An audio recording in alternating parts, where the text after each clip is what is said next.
Hello friends, how are you?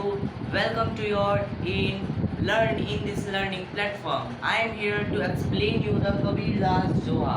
It is a very important for life as well as it is mentioned in class 8 book NCERT. Okay, so let's see without wasting any time. तो इसमें एक दोहा दिया हुआ है कबीरदास जी का। ये हमारे जीवन से रिलेटेड, ये हमको बहुत ही अच्छा सीख देता है।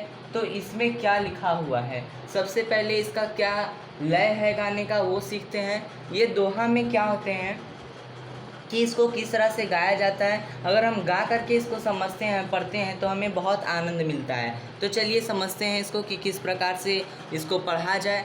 शुरू करते हैं। जाति न पूछो साधु की, पूछ लीजिए ज्ञान। मोल करो तलवार का, पड़न रहन दो म्यान।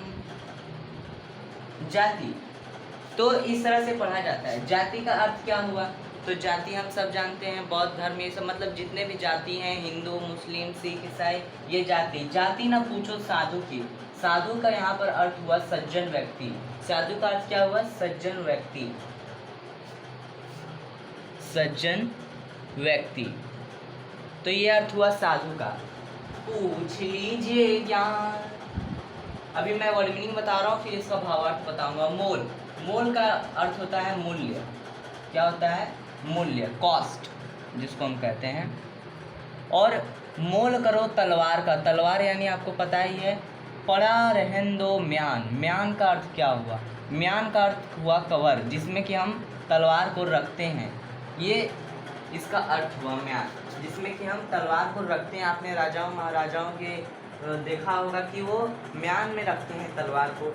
तो इसमें कबीरदास जी कहना चाहते हैं दोहा के माध्यम से कि जाति ना पूछो साधु की, पूछ लीजिए ज्ञान। कहने का भाव है कि हमें सज्जन व्यक्ति के, ज्ञानी व्यक्ति के, जो ज्ञानी होते हैं, जो सज्जन होते हैं, जिनका बहुत अच्छा व्यवहार होता है, जिनको उच्च ज्ञान होता है, उनकी हमें जाति पर कभी भी ध्यान नहीं देना चाहिए। उनकी जाति, तो वही कह रहे हैं, जाति ना पूछो साधु की, यानी सज्जन व्यक्ति की, ज्ञानी व्यक्ति की हमें जाति पर कभी भी ध्यान नहीं देना चाहिए।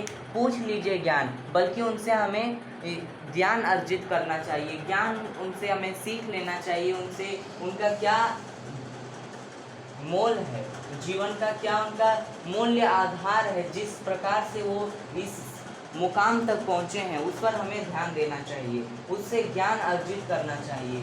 जिस प्रकार से कबीरदास जी यहाँ उदाहरण दिए हुए हैं कि मोल करो तलवार का, पड़न रहन दो म्यान। अगर आप इमेजिन करिए, या फिर आप कहीं पर जाते हो, तो मान लीजिए कि आप सोचिए कि अगर आप तलवार खरीदने आप जा रहे हो, तो तलवार खरीदने जाते हैं तो आप क्या करते हैं कि तलवार की धार को आप देखते हैं। उसी प्रकार तलवार की धार को देखते हैं कि उसका धार कितना है, तेज है या फिर क्या है, ब्लंट है या फिर तेज है। तो उस प्रकार से आप उस पर ध्यान दे करके और उसका मूल्य आप लगाते हैं, उस पर आप कॉस्ट, उससे मोल भाव तौल करते हैं कि क्या इसका कॉस्ट होगा, ना कि आप उसके म्यान को देखते हैं, यानी कवर को। उसका कवर को आप नहीं देखते हैं कि ये तो महंगा है, इसके वजह से हमें तलवार नहीं लेना चाहिए, बल्कि आप देखते हैं कि इसमें क्या गुण है, किसमें क्या गुण है। तो तलवार के गुणों के आधार पर हम उसका मूल्य करते हैं। उसी प्रकार से कबीरदास जी कहते हैं कि हमें सज्जन व्यक्ति की जो